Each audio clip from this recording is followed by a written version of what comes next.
복음 예수님, 오늘은 연종제 33주간 금요일입니다. 복음 묵상 함께 하도록 하시겠습니다. 성부와 성자와 성령의 이름으로 아멘. 네, 오늘은 어제에 이어서 어제는 예수님께서 예루살렘을 보시며 눈물을 흘리셨죠. 예루살렘은 뭐 그 단지 예루살렘만이 아니라 우리 자신을 의미하는 거죠. 근데 우리 자신이 하느님의 성전이 되지 못하고 내 자아에 지배받게 돼서 하느님의 복음을 바로 우리가 인간의 수준이 아니라 하느님의 자녀라는 수준의 그 믿음을 가지지 못하게 되면 결국에는 이제 예루살렘처럼 멸망하게 된다는 것을 말씀을 하시고, 그 원인을 오늘 제거를 하는 거죠. 성전이 뭐가 돼 있었냐면 강도들의 소굴이 되어 있었던 거죠. 강도들의 소굴. 그래서 우리들도 지금 강도들의 소굴일 수 있고, 어떻게 보면 우리 교회가 이제 타락을 하게 되면 또 강도들의 소굴이 되게 되는 거죠. 근데 정말 그 강도들의 소굴이 되지 않기 위해서 살았던 어떤 분이 있어요. 이분이 이제 요한이라고도 하고 시돌 씨라고도 하고 이름은 김용현이에요. 그래서 이분이 세상에 이런 일이 아니면은 뭐 자연인 뭐 이런 거에 이제 여러 번 출연을 하셨죠. 막 지렁이도 잡수시고, 정말 빨개벗고도 막 사시고, 막 정말 진짜 완전한 자연인으로 사시는 분이었는데, 이분이 누군지는 사실은 잘 몰랐거든요. 근데 이분이 이제 쓰러지셨어요. 그 이후로 작년인가요? 그 다큐를 다시 이분에 대해서 재조명을 한 다큐가 나왔는데, 어디에나 있었고 어디에도 없었던 요한 시돌 용현, 이런 제목으로 이제 이분이 요한, 어디에나 있었고 어디에도 없었던 요한 시돌 용현. 그러니까 이분의 삶이 이제 재조명이 되면서 이게 아마 다큐멘터리 그때 최우수상인가를 받았을 거예요. 그러니까 이제 이분을 조사해 봤더니 이렇게 이제 운동하던, 그 민주화 운동하던 그런 때였던 거죠. 그런 때부터 계속 민주화 운동이나 이런 것에 참여를 했었는데, 이분이 어디서 키워지셨냐면 그 고아하셨어요. 그래서 대구 쪽인가 SOS 뭐 어린이 뭐 재단 뭐 그런 거에 이제 가톨릭 단체에서 그 이제 결혼하지 않은 자매가 있잖아요. 나는 평생 이제 독신으로 살 거다. 그러나 수도에 들어가지 않고, 근데 그 자매들을 이렇게 모아서 어린 아이들 이제 고아들을 그 엄마를 해주는 거죠. 그렇게 결혼하지 않은. 이건 참 좋은 것 같아요. 그러니까 사실 여자가 이 모성애를 느끼고 자녀들을 키우면서 고생 좀 해봐야 또 이 엄마로서의 이게 또 완성이 되잖아요. 그리고 자녀들도 분명히 엄마가 필요한데, 그런 엄마, 근데 그 SOS 어린이집에 1호 엄마와 그 마르타 씨인가요? 또 1호 아들이었던 거죠. 그러니까 또 그렇게 키워져서 이제 고등학교에서 아무튼 뭐 그런 식으로 가려고 했는데, 또 사관학교인가요? 아무튼 근데 출신이 고하기 때문에 이제 안 돼서, 그리고 또 교련을 막 강조하는, 약간 좀 이렇게 으쌰으쌰 하는 게 있었나 봐요. 그래서 나는 교련 반대한다 그래가지고 고등학교 때 잘렸어요. 그래서 제주도로 이제 장애인들 복지센터에 갔는데, 또 사사망쟁 뭐 거기에 또 그 간첩으로 몰기에 최고 아닙니까, 그렇죠? 그래서 또 고하기도 하고, 고등학교 때 또 나라의 그 교련 그 반대해서 또 잘리고 그래가지고 또 쫓겨나서 또 우루과이인가요? 거기 가서 또 거기 갔더니 이제 또 원주민들에게, 아마존 원주민들에게 땅을 나라에서 뺏은 걸 돌려줘야 된다. 그렇게 수녀님들이 하다가 이제 나라에 박해받은 수녀님들이나 이제 신부님들이 많이 돌아가셨죠.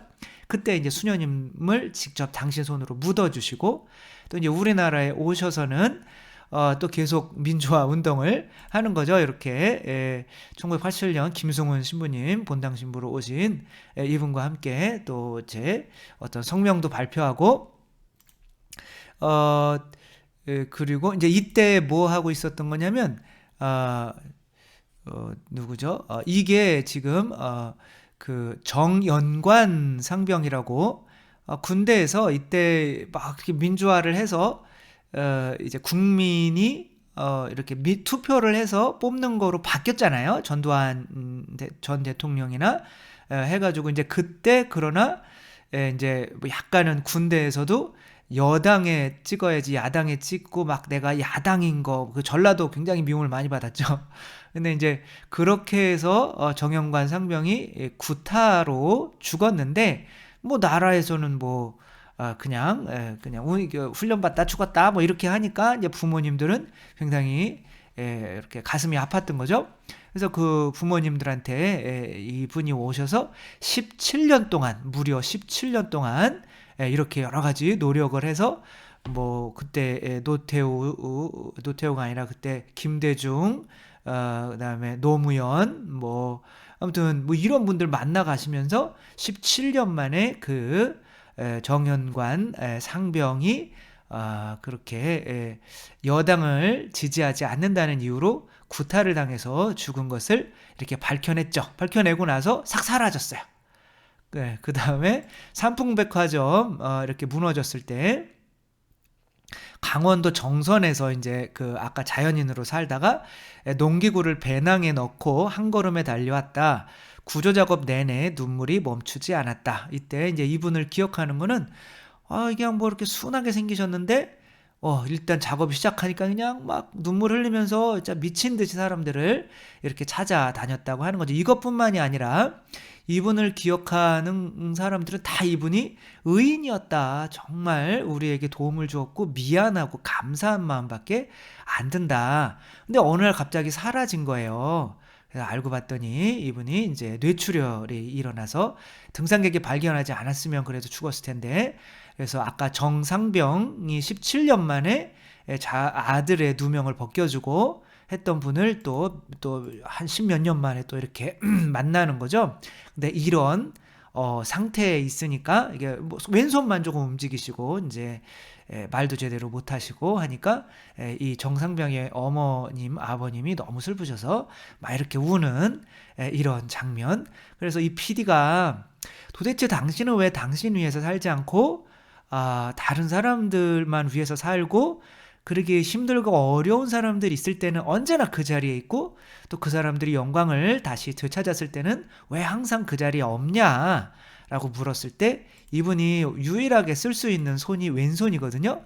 그 왼손으로 인간으로서 당연한 일 이렇게 쓰신 거죠. 정말 대단하지 않습니까? 그래서 가톨릭 신자였기 때문에 너무 또 가톨릭 신자가 얘기하는 인간은 그리스도교인다운 인간이잖아요. 그렇죠? 어떻게 보면 그리스도를 닮은 인간인 거잖아요. 그러니까 여기서 인간이라고 하는 건 그냥 돈 좋아하고 막 이런 인간이 아니라, 이 세상에서 얘기하는 인간이 아니라 그리스도교적 인간이라는 게 이제 당신 안에 숨겨져 있었던 거죠. 어렸을 때부터 그런 곳에서 자랐기 때문에.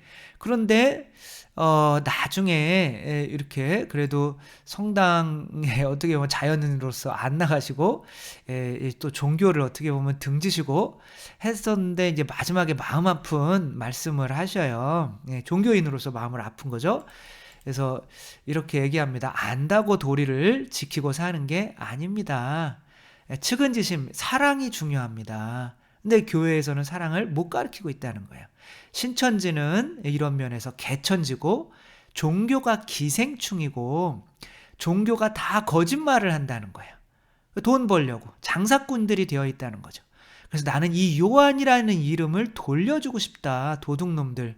이렇게 말씀을 하셔요.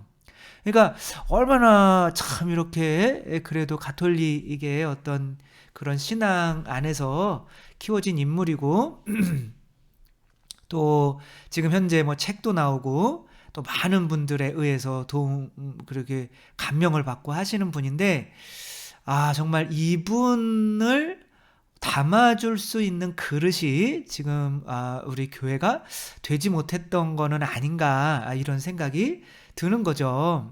그러면서 정말 지금도 이렇게 예수님이 채찍을 들고 장사꾼을 몰아내야 되는 것처럼 무언가 이렇게 잘못된 것이 있지 않는가, 지금 교회도 끊임없이 쇄신하고 회개해 나가야 되지 않는가, 이런 생각을 했어요.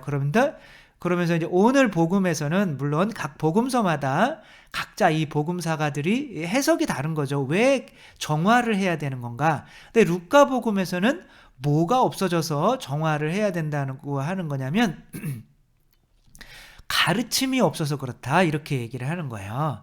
그래서 이렇게 성전 정화를 하고 예수님께서 날마다 성전에서 가르치셨다, 이렇게 쓰고 있어요. 예수님이 성전에 매일 계셨던 거 아니거든요.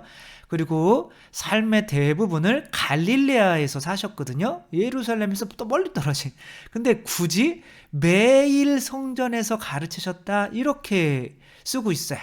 이 말은 예수님께서 성전을 이렇게 쫓아내시는 이 사람들은 예수님의 가르침이 나오기를 방해하는 것들인 거죠. 그렇죠? 그리고 이들을 쫓아낸 이후에는 예수님께서 이 매일 가르치실 수 있으셨던 거죠.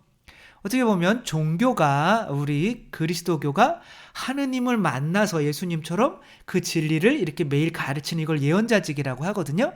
이런 예언자직이 이루어지지 않게 되면 저절로 뭐가 되는 거예요? 이제 예수님이 사라지면 또 뭐가 모이겠어? 장사꾼들이 모이겠죠. 그렇죠? 강도들의 소굴로 변하게 되는 거죠. 또 사제나 또 수녀님들은 어떻게 보면 여기서 사람들에게 권위를 내세우고, 또 어떻게 보면 더 편하고, 이들이 내는 돈으로 더 편하고, 또 신자들은 또 여기에서 나는 또 봉사자야, 나는 또 이렇게 또 어떤 또 뭐 그런 명예를 또 여기에서 얻고 뭔가를 또 실현하고, 그렇죠?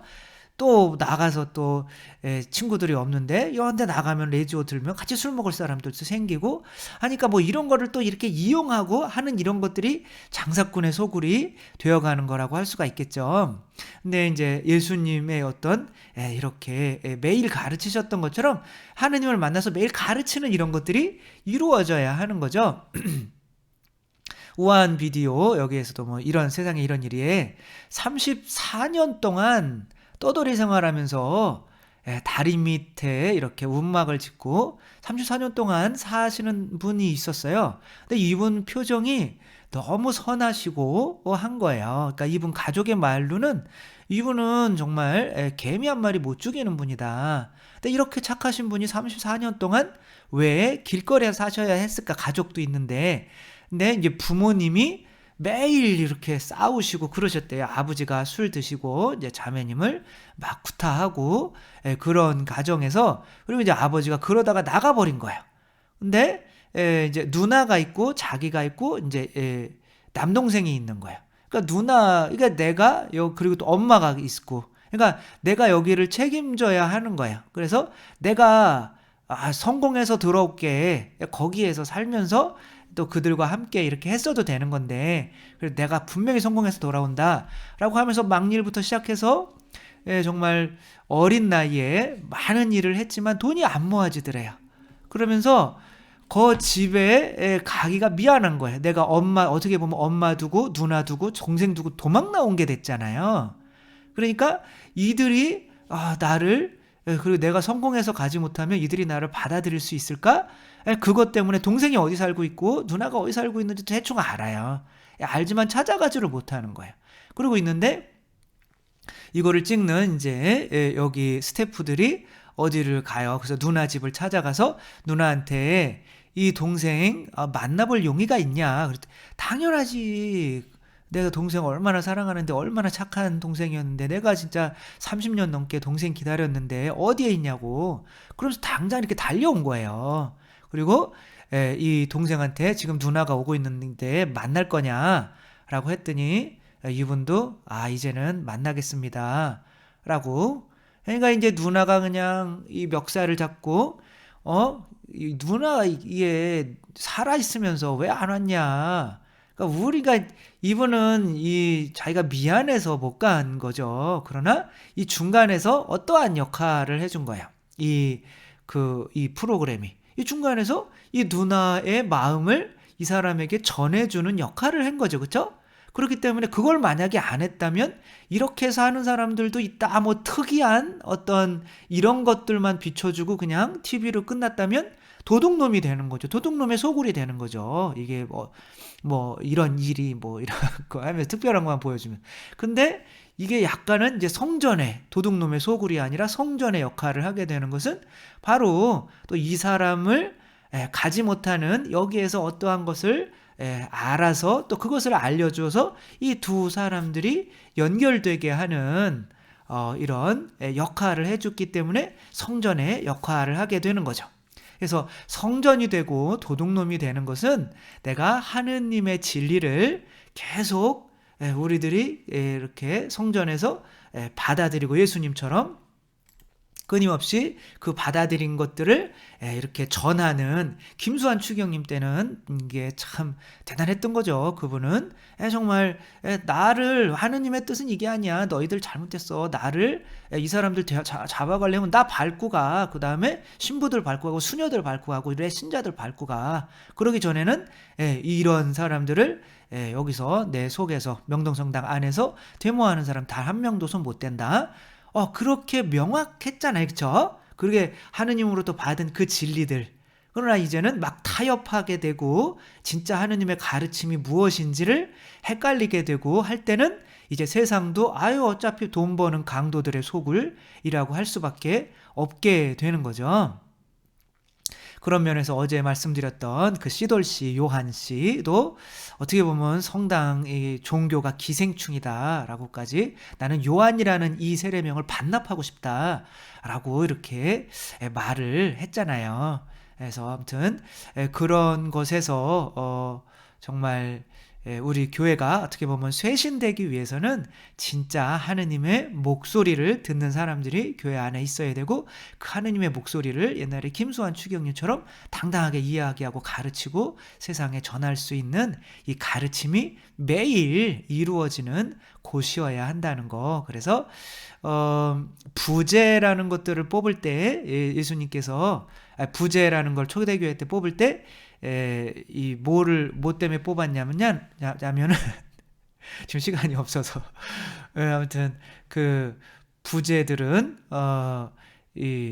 그 신부님이 그때 사도들이 우리는 기도와 말씀을 전하는 일에만 시간을 투자하겠다. 나머지 자질구레한 일들은 이 부제들이 해라라고 하면서 정말 사제들이 해야 되는 게 기도와 말씀을 전하는 일이라는 거를 이렇게 초대교회 때는 알고 그렇게 했거든요. 그래서 지금도 우리가 정말 중요한 게 또 기도하고 말씀을 전하는 일이 매일 교회 안에서 이루어져야 된다. 그래야 강도의 소굴이 되지 않는다라는 거 명심하고 우리 자신들도 끊임없이 기도 안에서 하느님 말씀 받아들이고 그것을 또 이웃들에게 전해서 우리가 강도의 소굴이 되지 않도록 노력해야겠습니다. 주님께서 여러분과 함께 전능하신 천주 성부와 성자와 성령께서는 여기 모인 모든 이에게 축복을 내리시어 길이 머물게 하소서. 주님과 함께 가서 복음을 전합시다. 하느님 감사합니다.